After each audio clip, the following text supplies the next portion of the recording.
নরসিংদীর মাধবদীতে ধর্ষণের ঘটনা ধামাচাপা দিতে ভুক্তভোগী তরুণীকে তার সৎ বাবার কাছ থেকে তুলে নিয়ে হত্যার অভিযোগ উঠেছে।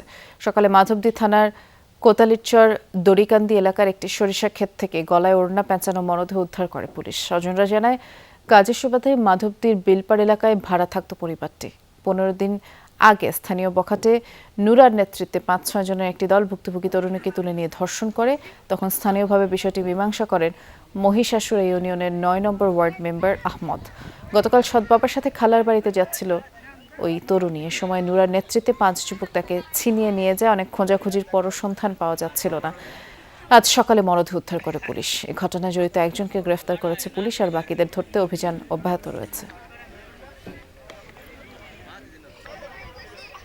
আর খালা গোবাই দিয়ে গে 10টা পর্যন্ত ওর খালা গোবাই তার লয়ে যান ধরছে বরিতলা চোর দিয়া এই মোড়টার মধ্যে 6 জন মানুষের আটক করিয়া তার নিয়ে তার আমার জিয়ারে লয়ে গেছে, 2 জনে লয়ে গেছে এমনে, 3 জন গেছে গে এমনে, একজন গেছে গে এমনে। নাম্বার কাকে পোলা আছে পরে ওর পোলারে কইছি যে আমার মেয়ে তো নাই, তো কার কাছে আমার কাছে নুরা নাই গেছে। তা আইসে নুরা জিজ্ঞাসা করছে, নুরা অস্বীকার করে। তার গলায় কাপড় দ্বারা বাঁধা পেঁচানো ছিল এবং হাত বাঁধা অবস্থায় পেয়েছি। কারণ এই আমরা সুরতহাল প্রস্তুত করেছি এবং লাশ ময়নাতদন্তের জন্য হাসপাতালে প্রেরণ করা হচ্ছে। আর এই ঘটনায় আইনানুগ ব্যবস্থা নেওয়া হবে।